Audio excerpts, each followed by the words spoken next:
Lost track of time.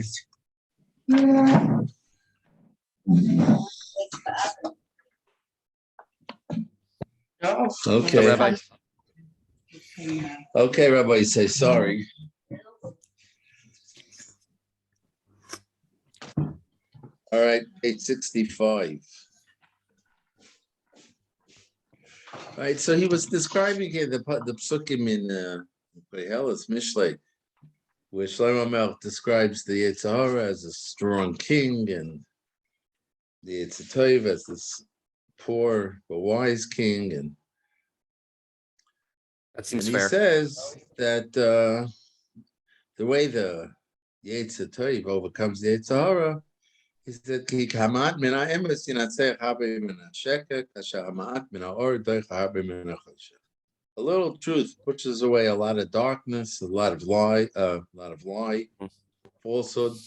Just as a little bit of light can overcome a great deal of darkness, and it's really a parallel. It's the same thing. The sheker causes darkness, and the emes is light, and that's why, even though he's, so to speak, a weak, doesn't have a lot of big army at his call, he could overcome the Yetzer Hara, who does have a big army because he has the emes, the light, on his side. From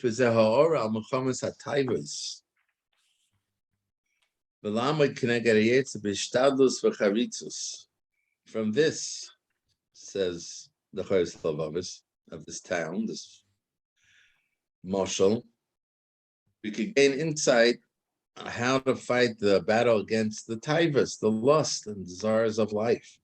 And to withstand the Yetzer Hara with vigor and diligence. Because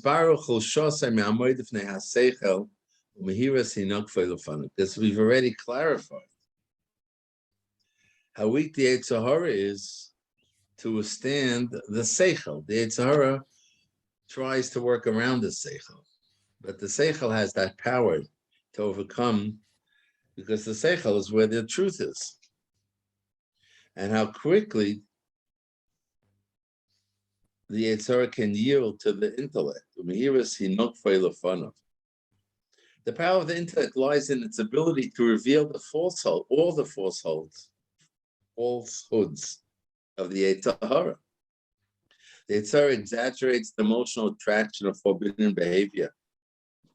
The taivas notion, the Yetzer Hara creates a whole story, when in fact the woman is no different than a man. It's just flesh and blood, skin, flesh, To what effect? bones, and yet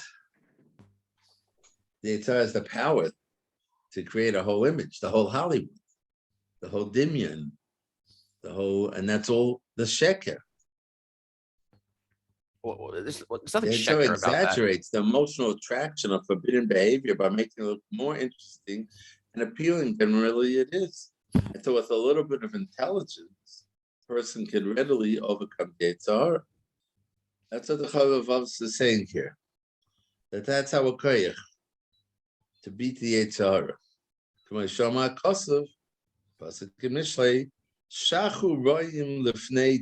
The evil ones will bow low. The bad ones, the roim, in front of the good people will not, because their intellect will defeat the forces of falsehood. That's the koyach of the Yetzer Hara. He can make a piece of cake, a steak, all the taivas that we have, into something so big and so attractive. And the seichel cuts it down to size to what it is. You have to be willing to listen to the seichel and use it. So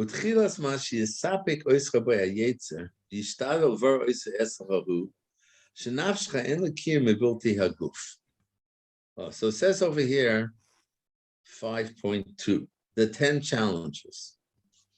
Let's just see what Rav Miller writes as an introduction. The Yetzer Hara uses arguments that raise doubts in the minds of the believer. It said that at the beginning also, that the first step, the Yetzer Hara, weakens our emunah, our beliefs. A series of such arguments and their weaknesses are now presented. 10 things the Yetzer Hara does, and show the holes in their arguments. haLevavos brings all this up to remind us that we should actively fight back against the schemes used by the Yetzer Hara to undermine our emunah. Whatever the Yetzer Hara comes up with, don't just ignore it and say it's nothing. Doing so will be like a man who's bitten by a snake and ignores it. There's nothing, but the poison will spread. You must take active steps to counteract that poison. Every person has a store of arguments that suits his own mind. Whatever it is, he needs those arguments. Thus it says, Apikoris here, I guess, is the H of office. It may very well be a voice in your own head that is affected by thoughts thrown out at you by your Yetzer Hara. Okay, so the first challenge.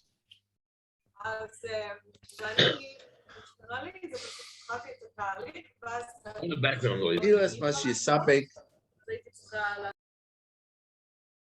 Was I quiet? You hear me better now? The first thing is that the Yetzer creates doubt. Try to convince you.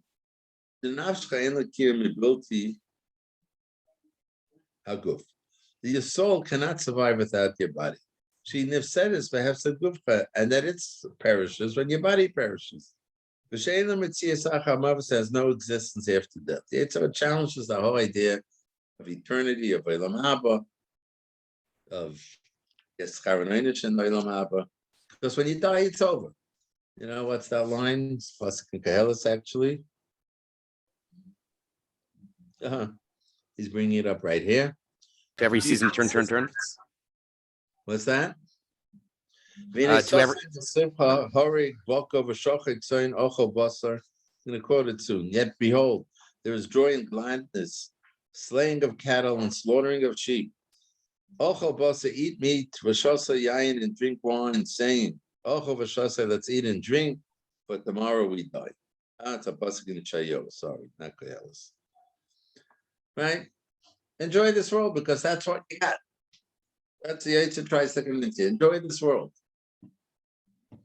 And and he uses arguments with fanciful arguments, imaginations that have no foundation because she's pointing by mother when a person thinks into them. When he tries to understand them, he realizes that their first arguments are not a proof at all. That their arguments are not proof at all. It's important to know that this is the first thing that Yetzer starts drumming into your mind. Enjoy life. That's what you got. Because that will be a reason. If you buy into that, so then it's a motivation for you to seek the temporary pleasures and short-lived desires, because that's what I got. So live it up. In order to pursue these desires, the Yetzer first wants to get rid of that great problem of Olam Haba. Because if Olam Haba is real, then it all falls away.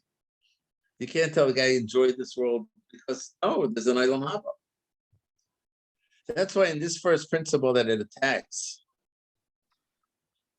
the pasuk says in Yeshaya, V'shtoimar, how do you read this? And you should say, as the pasuk says, Al Anshe Hadas Hazois, of the people who have this opinion, was that pasuk that we quoted that I read before, right?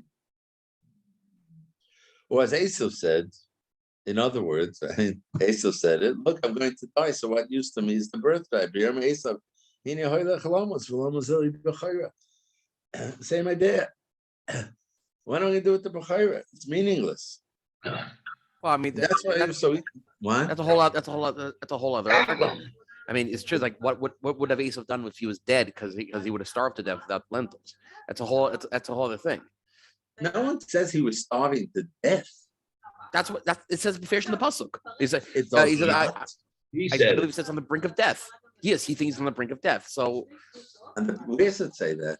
I don't remember. He says it. Who said it? Esav said it. Esav said it. What did he say? Oh, sorry. But he said on the haLevavos, what did he say? Or something. I think it's just a drama queen. Yeah, but Rashi didn't say 1 minute. Okay, but Esav. All right. Hold on, 1 minute.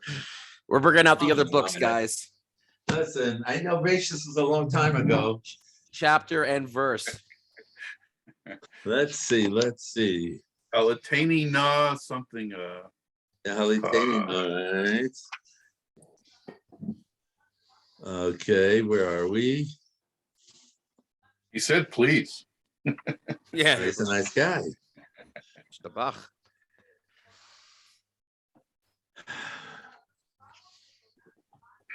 And ויאמר עשיו, הנה אנוכי הולך למות. Esav says, pour it in, right? Give me from this food, this red stuff, because I'm tired. I can't courage my head. Then Yaakov says, well, sell me the Bechorah. And Esav says, I'm going to die anyways.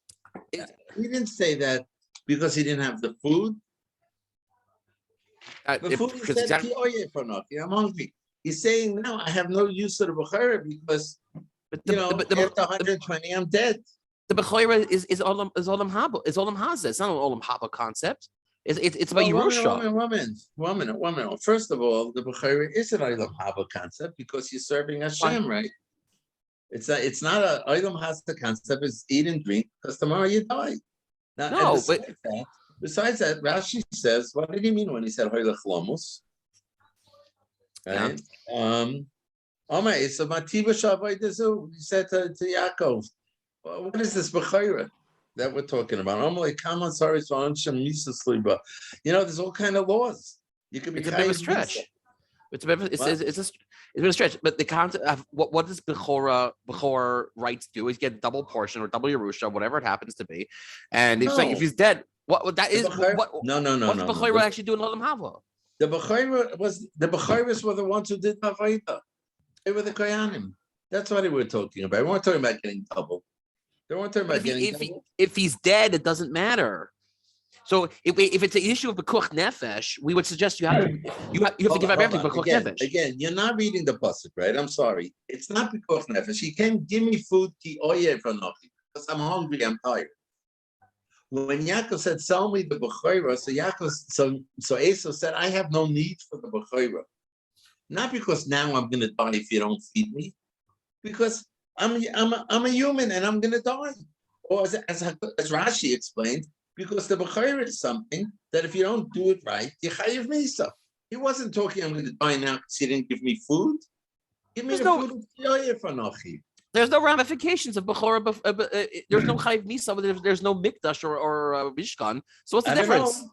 Listen, it doesn't seem to add up right. I don't have to answer that. Take out your art scroll, read Rashi, and then discuss it with art scroll. But those are the words of Rashi.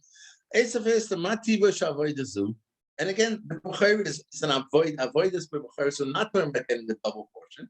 What is this avoid that you want me to buy from me? So he said to them, "Kamas haris va'onshim." There are all kind of prohibitions and punishments, umisois, and death, that are dependent. And that's what Esav's right. Like we learned in Sanhedrin, Elohen Shebemisa. These are the things that you chayiv misa for. Suya yain, if you do that when you drank wine. So he said, "Oh, the Bechorah is going to be the cause of me to die. It came my chayfisly, so why should I want?" That's how Rashi explains those words. You want to discuss it? Don't bother me. What's which parak in Bereshis is it? Chav Hey, Pasuk Lamed Beis. Chav Hey. All right. And the Mizrahi, I see it's brought down here on the bottom. Mizrahi points out that that's what Rashi's coming to tell me. He's not saying I'm going to die because I'm hungry. Because then he should have said, I'm dying. That's what Rashi's medayik that we're talking about. That Esav said to him that Because normally it's because I don't need this bechira. It's a cause for me to die. I'm not dying because of the food. That was Kiyoye Fenoch. That's the possibility. Then why wouldn't he just? Take out God's go on. I'm on Chabad, but why do we need why do we if no Hello, no Sinai, but Chabad. Yeah. No, Chabad has they have an entire digital Tanakh, and I can do it while we're talking. What I'm saying is, so if this concept of the Bechorah was Esav believed to be a cause of death or doesn't want the responsibility, then it doesn't sound like something he would have gotten rid of a long time ago. Why would we have to go through an entire Mechira process? I mean, how old was he? It doesn't happen till Yitzhak is not here. And how old is he? What do you mean a long time ago? How old is he right now? When was this? How old was Esav and Yaakov? Sforno said that Esav really thought he was about to die. I think they was 16 or something, or 13. And they figured out Yaakov. Man, Avram died not to see Esav go off the derech, and Esav was 13. He was 13. And Yaakov gave him this year. When Yaakov says, "Tell me the Bechorah," he says, "What is it exactly? Tell me." So he told him. And if you're not careful, you could really get into trouble. He says, "Why? What I need it for? It's going to cause my death." Listen, that's the pasuk shot. There might be other shot, and that's Chumash and Rashi. That's Chumash and Rashi. So that's what Avila is saying. Just like then the Navi says, right, that the Yetzer Hara's argument is eat and drink because tomorrow you die. Once Esav said, "Look, I'm going to die. So what use to me is this birthright?" That's why it was so easy for him to sell it. Had he felt the imminent reality of Olam Haba, he would consider the need for as many good deeds in this world as possible. If you live with Olam Haba, so this world is the world where you earn your Olam Haba, because in the next world you can't gather any more good deeds.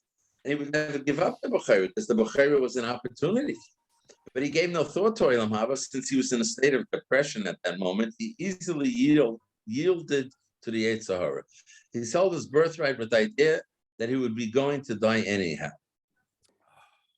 That's, he's saying that's really just a live example of what he's saying, that the Yetzer Hara tries to sell us Olam Haza as the end, the whole purpose of life.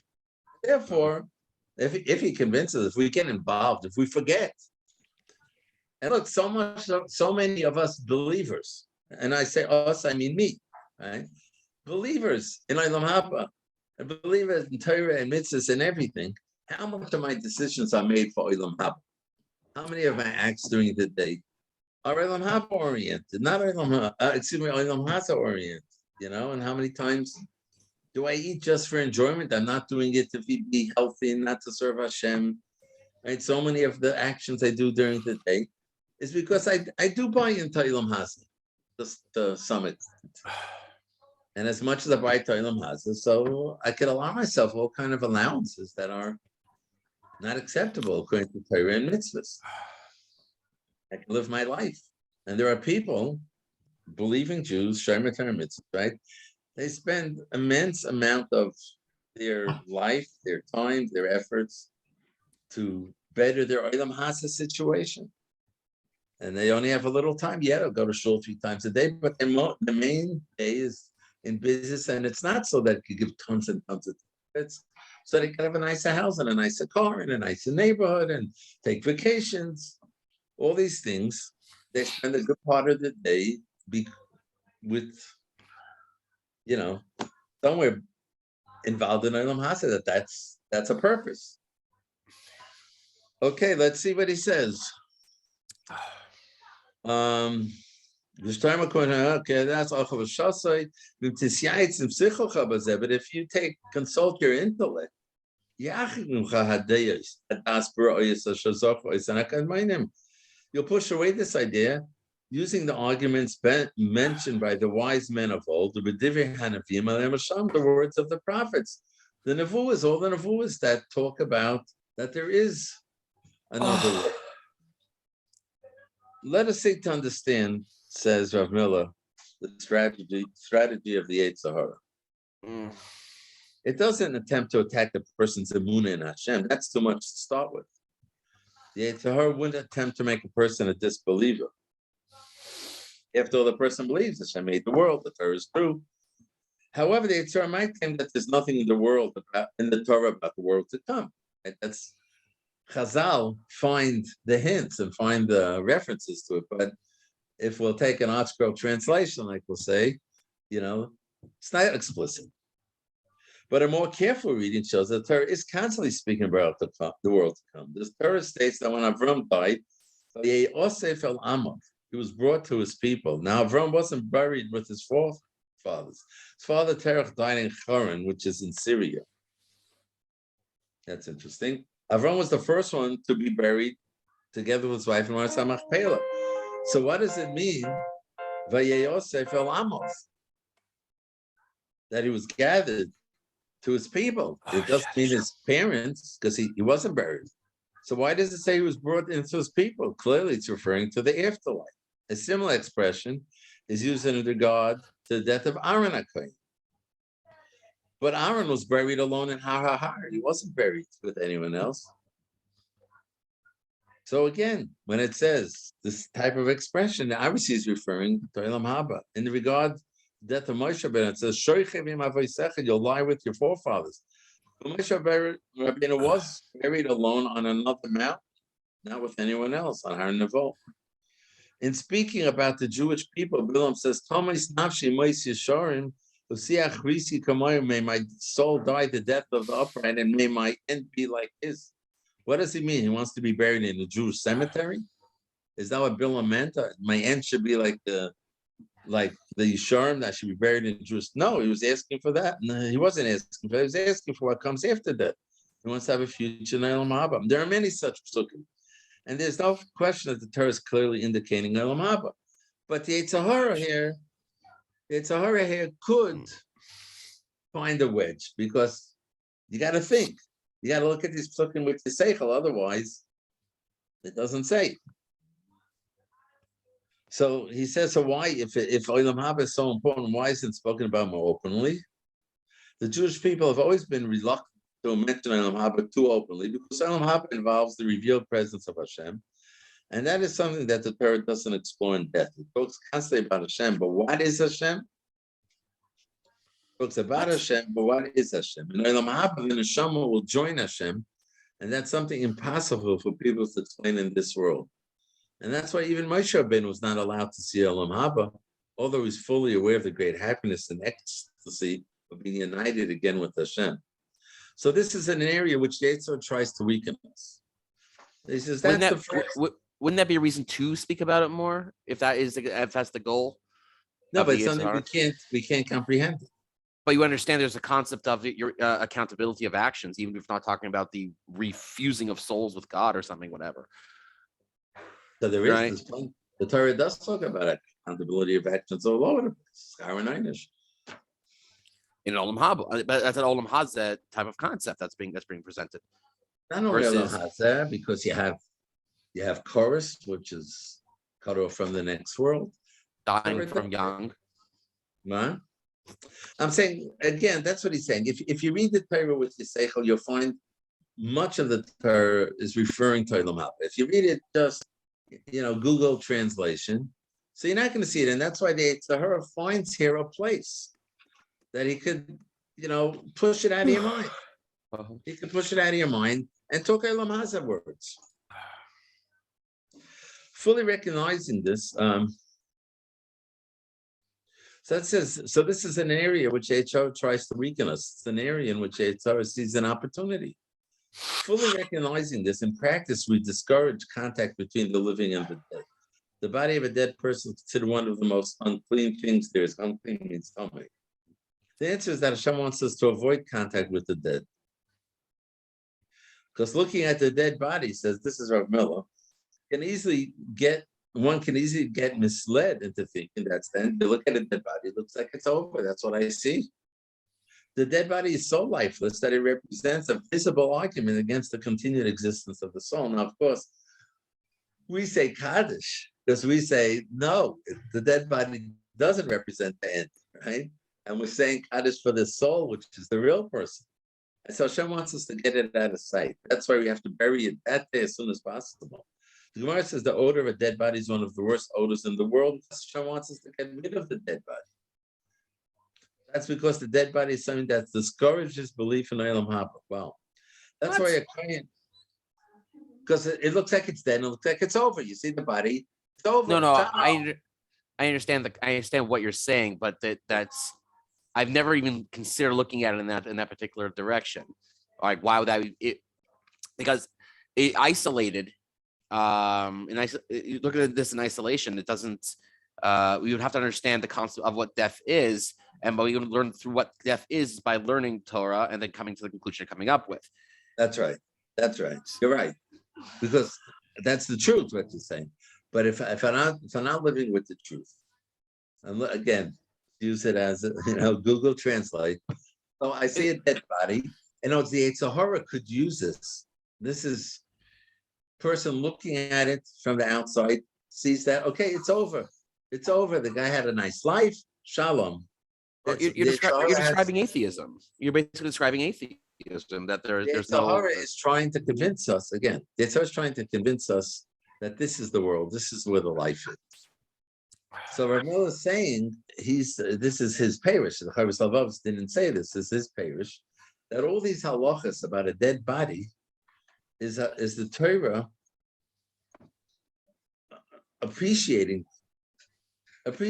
right? That this could be a mistake that people can make, that the Yitzhak could get you there. So therefore, the Torah and all these halachas are that quickly cover up the body, quickly bury it, pick it up, because someone from the outside and the Yitzhak will find a place here, a wedge. I don't know. I don't buy it. Okay, but this is his job. This is his job. You can do the same thing with going to a graveyard. Huh? You can do the same thing by going to a graveyard. Look, there's dead bodies. Right? It's the same shtick. Okay.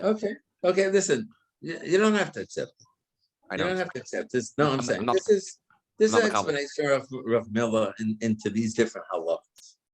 Okay, and I'm sure he doesn't think it's the only explanation, right? But he does see. Okay, let's just finish these two paragraphs for today. That's why a Kohen is not even permitted to be in the same place where there's a dead body unless it's a close relative. A Kohen Gadol is not permitted to be in the same house with his father and mother once the dead. He's expected to be an example of the greatest certitude. It's a new word for me, in Emunah. So he has no connection with the dead. We have to work on shoring up the belief in Olam Haba as much as possible, because that's the very first point of attack. That the haLevavos said. We should always reinforce the idea that this world is only a vestibule for the world to come. It's the outer chamber where you prepare yourself before entering the main banquet hall, where we all hope to become eventually. Everyone has to feel that it's his business all his life to fortify himself with more and more belief in Olam Haba. Okay. Mr. Hashem, tomorrow we'll continue. Thank you, everybody. Yeah. Shimatzliach.